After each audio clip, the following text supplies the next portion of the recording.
ये कहानी है दो ऐसे गांव की जहां की खुशहाली और समृद्धि हमेशा बनी रहती थी।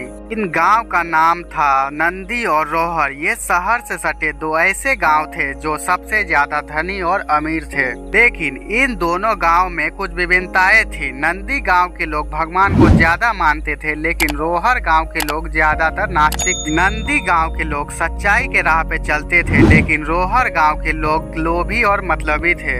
एक बार की बात है, दोनों गांव में महामारी आती है। इसकी वजह से नंदी गांव की सीमाओं को सुरक्षा देने वाले सारे कुत्ते मर जाते हैं। वहीं रोहर गांव के कुछ ही कुत्ते मरते हैं। महामारी फैलते फैलते अन्य जानवरों तक पहुंचती है और नंदी गांव के सारे जानवर मर जाते हैं। रोहर गांव में इसका इतना ज्यादा प्रभाव नहीं पड़ता है। कुछ समय बाद नंदी गांव में एक नई घटना घटित होती है कि जिस तालाब से नंदी गांव को पानी आता था, वो तालाब धीरे धीरे सूखने लग जाता है, जिसकी वजह से अब नंदी गांव के लोगों को पानी की बहुत दिक्कत आ जाती है। तालाब सूखने से सारे हरे भरे खेतों में सूखा पड़ने लग जाता है। सारे पेड़ पौधे मुरझा जाते हैं। तब नंदी गांव के लोग निर्णय करते हैं कि अब वे जाकर रोहर गांव से कुछ मदद लेंगे। परंतु रोहर गांव के लोग लोभी और लालची होते हैं। उनके पास सब कुछ रहने के बाद भी वो नंदी गांव के लोगों को कुछ मदद नहीं करते। अब नंदी गांव के लोग हर जगह फंस चुके होते हैं। पास न जानवर होते हैं, न खेतों में हरियाली और न गांव में सुरक्षा देने वाले कुत्ते।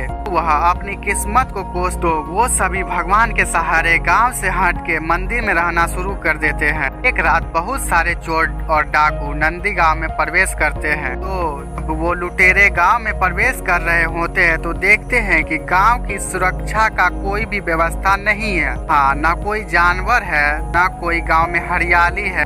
इस गांव में कोई नहीं रहता। यह सोचकर लुटेरे आगे बढ़ जाते हैं। आगे बढ़कर जब वो रोहर गांव में पहुंचते हैं तो देखते हैं कि गांव के सुरक्षा कर्मी भी है, भी भौंकने लगते हैं। लुटेरे सारे कुत्ते और सुरक्षा कर्मी को मार देते हैं। देखते हैं कि गांव में हरियाली है, जानवर है, इंसान है। तो सारे लुटेरे गांव में फैल जाते हैं। जब वे सब कुछ लूट लेते हैं तो सारे गांव को आग लगा देते हैं। अगली सुबह जब आसपास के गांव वालों को इसका पता चलता है कि रोहर गांव में अब कोई नहीं बचा, पूरा गांव शमशान बन चुका है, कोई नहीं बचा, तो वहीं नंदी गांव में किसी तरह का हानि तक नहीं पहुंचा। अब नंदी गांव के लोगों को समझ आता है कि उनके लिए जो भी दिक्कतें और परेशानी दी, उनमें उनका ही भला था। अर्थात जो होता है अच्छे के लिए होता है। इस कहानी से हमें यह सीखने को मिलता है कि हमारे जीवन में जो भी अच्छी बुरी घटनाएं होती है, भगवान ने आपके लिए कुछ बेहतरीन और बड़ा सोचा है। बस यह शर्त है कि आप खुश रहें।